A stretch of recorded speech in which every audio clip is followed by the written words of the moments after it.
elephants, a bit like the one here. I like to make myself really, really big and get into the faces of everybody who is around me. And I like to talk about things that makes people really uncomfortable. So, mental health issues, homelessness, drug and alcohol addiction, helping the poor, helping the needy. I like to get right in there, and a lot of my work is around limiting the stigma attached to lots of these different issues. So I'm going to start with a story of when I was a little girl. My stepfather was an alcoholic, and he suffered with paranoid schizophrenia. And he was a nice guy, he was okay. But everybody in the area thought he was crazy. Everyone thought he was a little bit mad. He used to walk down the streets saying that he was God, and that he could talk to the angels, and he could fly, he could walk through walls, things like that. So, growing up, I was kind of made to be a bit of an outsider. I was the one with the crazy dad. And my crazy dad wasn't always a nice guy. He self-medicated with alcohol, and he was very abusive and very violent. So I kind of grew up thinking that people who drank alcohol were really dangerous, and people who suffered with mental health issues were very, very dangerous. And it scared me. People scared me. I was quite an anxious child, actually. And I was well aware of this fear that I had. I was very aware that people who smelt of alcohol, people who weren't walking in straight lines, people who would be in and out of mental institutes, and I saw a lot of them visiting my stepfather, they all terrified me. And from a very young age, I knew that I wanted to kind of look that fear in the eye and do something about it. I didn't want to be scared of anything. So I educated myself, and I went to university, studied in psychology, and got to a place in my life where mental health issues and alcoholism, drug addictions didn't scare me anymore. I could work with people who had problems, and I could try and make their lives better. And I suppose a part of doing that was allowing me to overcome never being able to help my stepfather, never being able to help myself as a child get out of that situation. So I was doing really well for myself. My CV looked amazing. People looked up to me. They came to me for help, and I helped them. I made people better. I took people out of hospital, out of prisons. I trained them, got them medication, got them hobbies, helped them make friends, put them into accommodation. Some even managed to get jobs. So life was going really well for me, but I wasn't happy. Something was still missing, and I was constantly chasing those areas that I needed to work on, develop. I was always setting new goals, too far away, never achieving them. I'm becoming more and more unhappy in who I was and what I was supposed to be doing with my life. Constant questioning, is this it? Is this all I'm going to be doing forever? And I was really proud of what I was achieving. I was the mental health advocate. I was fighting for the weak, standing up for what I thought was right. And whilst battling with my own insecurities, I kind of did it quite well. But then something changed, and it completely altered my life. I was made redundant because we couldn't find funding anymore for my job. Ironically, we were told that there wasn't a need for my work in the area anymore. It was like I'd saved everybody already. They were all fixed, didn't need me anymore. So within the space of a week, I was having to make my staff redundant, support them through that process, whilst knowing that I would be left without a job myself. And when that day came, I completely lost all sense of who I was. I wasn't Sam the advocate anymore. I wasn't Sam the mental health worker. I wasn't Sam the miracle worker or Sam the person that can help anybody who needs it. I was just Sam.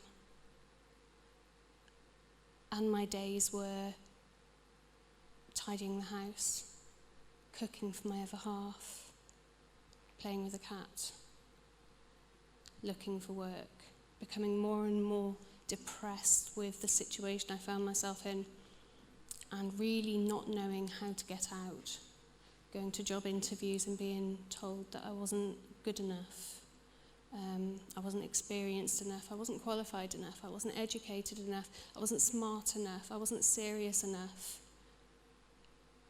Constantly feeling like I was worthless.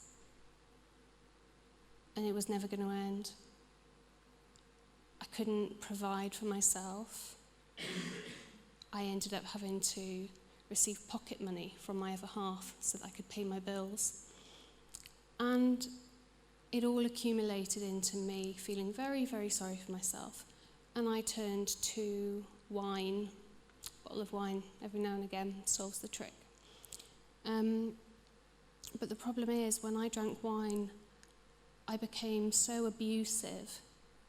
I became incapable of letting anybody close to me. And my other half lived with it. He'll tell you I was a bitch. I was a complete nightmare. And I'd completely pushed that self-destruct button. I wasn't worthy of working, therefore I wasn't worthy of having love or living. And it spiraled so quickly, spiraled to the point where I just became a monster. I remember my other half one night standing next to me, and he told me to look in the mirror. And he said, "What do you see?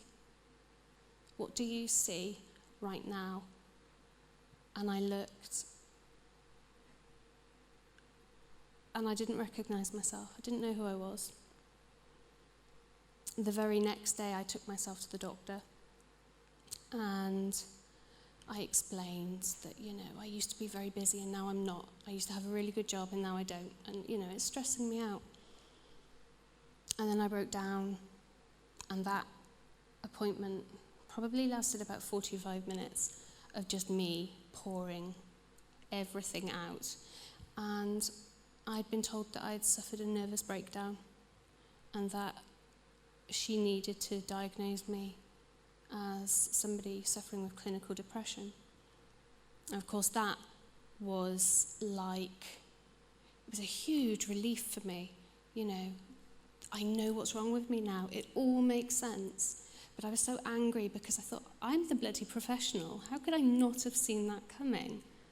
How could I not diagnose myself with depression? It seems so obvious. So basically, that was a 2-year battle then, from that point to where I am now. It was 2 years of trying different medications, going through all of the side effects and, having to deal with the changes in my body because of every single medication that they put into my mouth. I tried it all. Some worked, some didn't. Some made me far worse. 1 or 2 made me a bit better. But one of the biggest aspects of my recovery really came from sitting down one evening, looking at myself, and finally accepting that I was okay. I was depressed. I could barely get out of bed. The idea of having a shower was overwhelming. But I was all right there in that moment. My partner loved me, and I could start to love myself as I was, broken, in that moment. And that was really hard, to fall back in love with yourself, to take yourself as you are in that moment, with all of your flaws and all of your difficulties, and actually say, I love me now. Not, I'll love me tomorrow once I've brushed my hair, or I'll love me in 6 months' time when I'm no longer on medication. I'm going to start loving me right now. That was a huge wake-up call for me, and that really motivated me into getting myself better. It wasn't easy. I had huge slip-ups. I remember once taking an overdose of Zopiclone and attempting to drive my car, so I'm told. I don't remember it. But the very next day, I'd convinced myself that none of that had happened. That was all a big game that my loved ones were playing to make me feel like I was crazy. So I think there are some episodes of paranoia in there as well, now that I look back. But yeah, the journey to recovery started with looking at myself and realising that it didn't really matter where I was. It didn't matter how I was feeling. I just needed to start loving myself. And after 2 years, a very long 2 years, I got better. And a big part of that journey was accepting how I felt or how I didn't feel on a daily basis. Going for walks in beautiful North Wales and not feeling joy was okay. Paddling in the lakes and the streams and being around animals but not necessarily feeling any great, overwhelming happiness was okay. I was still doing it, I was still trying. Walking the walk, they say. And eventually one day I found that I was smiling. A cat ran past me and I smiled and it was okay, and I realised that I was capable of being happy. I slowly came off my medication and started to feel properly. Anyone that's been on antidepressant medication will tell you that everything feels very, very blurry. You kind of feel like a ghost in your own world for a while. So I started to feel again. And I made the choice to never set myself up for failure again. Never expect too much of myself in the future. So I'd always been in the habit of setting goals and making plans and making sure that I aimed for them and I was going to do well and I was going to be a success. I scrapped it all. Came off the medication and thought, do you know what, I'm going to get through today and I'm going to look to maybe next week. Let's see what I can do here and now. And it made me better. It made me be very realistic about what I can do and what I can't do. It allowed me to live in the moment and feel happiness that was real, that was based on those immediate, almost heart-wrenching feelings. To be kissed by the person I love and feel joy, rather than to be kissed by the person I love and worry, why don't I love you back? Is there something wrong with me? Is this what love is? Am I meant to feel this way? I feel really bad now because I don't feel the same. Does that mean it's going to be over? Does that mean that everything's just going to fall away at some point? This obviously isn't meant to be. What shall I do? Shall I give up now or shall I wait? Am I going to break his heart or shall I just carry on for a bit longer and see if I change my mind? Constant battle with negative thoughts went out the window as soon as I realised that I just needed to focus on now. Not 10 minutes, not in an hour, now. How do I feel now? What I do now is I teach people about the stigma of mental health in a whole new way. I don't look at the labels. I try and get rid of all of that, and I teach people about the person that's suffering. I don't care what they have. I don't care what medication they're on. Let's focus on what that person is right now, today. How are they feeling? what's happened to you today. And that helps break down barriers, because it means that each individual who is suffering feels more confident sharing their story. And I urge people to share their story, because I was the mental health professional who became very poorly, who was segregated by other mental health professionals, who stood up and fought for what she believed in. And if every single person with a mental health issue or an addiction or a big elephant in the room, if every single person can feel that it's okay for them to stand up and tell people who they are and what they feel, then that's going to push stigma out of the way. It's going to push people's preconceptions into an area of awareness that is actually scary, but it will teach people to love one another based on the person they see in front of them rather than the label that a person's been told to carry. And that's what I do now. I blog very openly and honestly about my journey.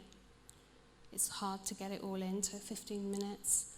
But I teach people to share their journeys. So write your story, read it back to yourself, see how far you've actually come.